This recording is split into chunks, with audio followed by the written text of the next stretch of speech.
Bonjour à tous, je suis très content de vous présenter aujourd'hui le travail de l'équipe Paéronnière. Pour ceux qui ne connaissent pas, on est une association, loi 1901, qui propose une solution ouverte de détection précoce de départ de feux de forêt. Très rapidement, comment ça marche? Sur des points hauts en forêt, on va installer des stations de détection, donc en gros des caméras, et un Raspberry Pi qui va utiliser ces caméras pour capturer des images à intervalles de temps réguliers, les analyser localement grâce à notre modèle de computer vision, et ensuite, le cas échéant, transmettre une alerte via notre API et jusqu'à notre plateforme afin de permettre aux pompiers de préparer au mieux leur intervention. Cette année, pour notre quatrième participation à Data for Good, on présente deux projets. Le premier, la chasse aux éclairs, et le second, la localisation des départs de feux de forêt. Je vais maintenant vous présenter le sujet de la chasse aux éclairs. Donc c'est un sujet qui est né de la dernière installation de Paéronnier en septembre dernier, quand on est allé dans les Alpes-Maritimes, où du coup les pompiers là-bas nous ont dit qu'ils essayaient de traquer autant qu'ils pouvaient les impacts de foudre. En fait, ce qu'il faut savoir, c'est que c'est la deuxième cause en France de départ de feu, après ceux d'origine humaine, et que jusqu'à 5 jours après l'impact de foudre, il y a un feu qui peut se déclarer dans la zone. Du coup, on a essayé dans cette saison de réfléchir à comment on pourrait leur proposer une app pour les aider à faire ce tracking qu'ils n'arrivent pas à faire aujourd'hui. On a donc réalisé des entretiens utilisateurs pour comprendre réellement le besoin des pompiers. On a appris énormément de choses, on ne peut pas tout vous présenter ici, mais on a relevé quelques cas importants. Notamment, il nous expliquait que dans les Alpes-Maritimes, il y a des guetteurs qui donc surveillent les feux de forêt durant l'été et qui aussi notent quand ils repèrent un impact de foudre, essayent d'estimer à l'œil la localisation approximative de ce feu et que dans certains cas les plus tendus, on a envoyé des équipes sur place pour confirmer l'impact et la localisation. On a aussi appris énormément de choses sur l'importance de la donnée. Pour nous, on pensait que c'était la puissance de l'éclair qui était important, alors qu'en fait, pas du tout. C'est plutôt l'humidité de la zone d'impact. On a donc trouvé deux sources de données à communiquer aux pompiers. Donc, il y aurait météo orage. Donc, il y a il y a une donnée de qualité. C'est un truc avec un partenariat avec Météo France. Mais le problème de cette donnée, c'est qu'elle est payante. Après, les pompiers en France ont un accès prioritaire à cette donnée. Donc, peut-être qu'en leur demandant l'accès, on pourrait développer un POC. Et nous, le projet qu'on a bien aimé, c'est Blitzstorm. En fait, c'est un projet collaboratif. Et du coup, le principe, c'est que tout le monde peut installer un détecteur, ce qui coûte pas très cher. Et ensuite, c'est l'ensemble de ces détecteurs collaboratifs qui vont faire une détection. On voit ici, pour un impact de foudre en Italie, un grand nombre de détecteurs européens qui détectent cet impact et permettent de le localiser hyper précisément. Et en fait, cette donnée, elle est consultable sur Internet. Et si on veut avoir accès à un historique, il faut donc installer sa propre station Blitzstorm. Ce qu'on imagine donc faire, c'est peut-être dans un premier temps, en V0, bah, permettre aux pompiers, via une petite app, peut-être d'ici cet été, de télécharger pour une zone donnée l'historique des 5 derniers jours, ce qui permet de eux les rentrer dans leur logiciel et d'essayer d'en faire le suivi. Et si le projet prend, pourquoi pas déployer notre propre station Blitzstörung et après créer l'app qu'on avait en tête au début, donc en indiquant les impacts de foot des derniers jours et peut-être les caméras ou les tours de guet à proximité pour aider les pompiers à faire le meilleur tracking possible. Bonjour à tous, je vais vous parler de la géolocalisation des incendies. Donc le but est simple, passer d'une simple image avec une colonne de fumée lointaine à la géolocalisation précise du départ de feu sur le territoire pour aider les pompiers à s'y rendre au plus vite. Donc le principe c'est quelle position géographique aux coordonnées x, y, z correspond à un point d'intérêt donné dans une image, c'est-à-dire donc un pixel avec les coordonnées C et R. La réponse c'est l'intersection entre le rayon de visée associé à ce pixel et la surface du terrain observé. Petite illustration à droite, nous avons une caméra dont le centre optique est situé ici. Voici le paysage qu'elle observe. Ici donc un point d'intérêt avec ses coordonnées.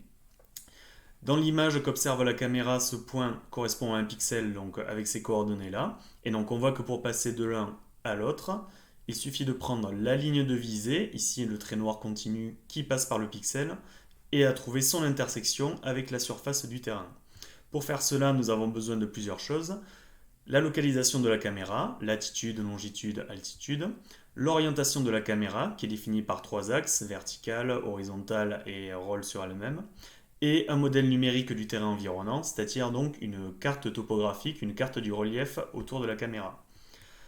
Nous avons tout cela à disposition avec la caméra Payoneer et donc nous pouvons vous présenter un petit exemple. Donc l'objectif c'est de retrouver un point d'intérêt, ici l'aigle bonne localisé avec un point blanc, dans le champ, représenté ici dans le champ de vision d'une des caméras. Et donc nous connaissons sa localisation et le but c'est d'essayer de la retrouver à partir de notre modèle de caméra. Donc la procédure c'est création d'un modèle de caméra géolocalisé et orienté, chargement du modèle de terrain environnant et donc calcul du point d'intersection entre le rayon de visée associé à ce pixel et le modèle numérique de terrain. Le résultat, nous l'avons ici dans notre représentation du terrain. La caméra est située ici en rouge, le point visé en jaune et le résultat de notre géolocalisation en vert. On peut voir qu'il y a une erreur relativement importante, 925 mètres, notamment dans le plan horizontal, c'est-à-dire l'axe de l'azimut.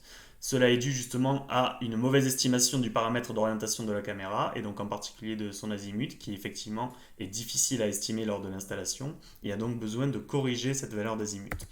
Pour cela, donc, nous avons réalisé deux méthodes différentes. Le but à chaque fois est donc de réussir à réaligner l'image avec le modèle numérique de terrain ou vice-versa. On peut faire cela à partir donc de cartes de profondeur, qui sont donc des cartes qui montrent la profondeur des objets dans l'image. Plus la couleur est claire, plus l'objet est éloigné dans l'image. Ou à partir, par exemple, de la ligne d'horizon du terrain tel que vu dans l'image et tel que vu à partir du MNT. Le résultat, donc, on peut le voir ici, c'est qu'on peut réaligner l'un par rapport à l'autre, et cela, donc, ce décalage horizontal correspond justement à la correction d'azimut souhaitée. Lorsqu'on applique cette correction, le résultat, c'est une amélioration nette de la précision. On passe d'une erreur de 925 mètres à une erreur de 239 mètres. On peut voir ici que le vert s'est beaucoup rapproché du jaune qui est sa cible. On pourrait aller plus loin que ce simple exemple. On pourrait créer un benchmark, notamment pour la correction d'azimut, avec des datasets tels que GeoPost 3K. On pourrait aussi envisager la correction d'autres paramètres d'orientation de la caméra et de réglage, tels que notamment le champ de vision de la caméra. Ce dernier est fourni normalement par le constructeur, mais nous avons observé que ces valeurs n'étaient pas toujours très exactes. Et nous pouvons également envisager un benchmark pour évaluer, estimer la précision de notre géolocalisation de points. Cela nécessite par contre d'annoter des points de contrôle dans l'image, ce qui est assez difficile. Les prochaines étapes pour aller plus loin, ce serait de gérer par exemple les cas d'obstruction par le paysage. En effet, lorsque le point de départ du feu est situé hors du champ de vue de la caméra, on ne peut estimer qu'une zone dans laquelle il pourrait potentiellement se situer. Donc l'idée serait de définir cette zone plutôt qu'un point précis que nous ne pouvons pas estimer. Mais également, jusqu'à présent, nous sommes partis sur le principe que nous avions le bon pixel à projeter dans le monde réel. Mais en vérité, ce que nous observons, c'est donc une colonne de fumée et sa boîte de détection. Lorsque la colonne est bien verticale, le point de départ de feu est simple, il est en bas au milieu de la boîte. Mais lorsque la colonne de fumée dans cet exemple est par exemple déformée par le vent, on peut voir que le point de départ du feu est éloigné du milieu de la boîte. Donc l'idée serait par exemple de réussir à modéliser la colonne de fumée pour estimer un point de départ plus précis. Et enfin, on pourrait aussi envisager d'enrichir la localisation du feu avec les communes et les routes voisines pour aider les pompiers à accéder à ces zones forestières isolées qui sont souvent les zones de départ de feu. Merci beaucoup pour votre attention. Pour finir, juste pour vous dire que si vous avez aimé ces 2 projets ou apprécié le projet Payronier de manière générale, n'hésitez pas à nous contacter. On a plein de projets super cool autour du thème des feux de forêt. Donc si vous voulez nous rejoindre, pour nous aider, c'est avec grand plaisir. Merci beaucoup pour votre attention.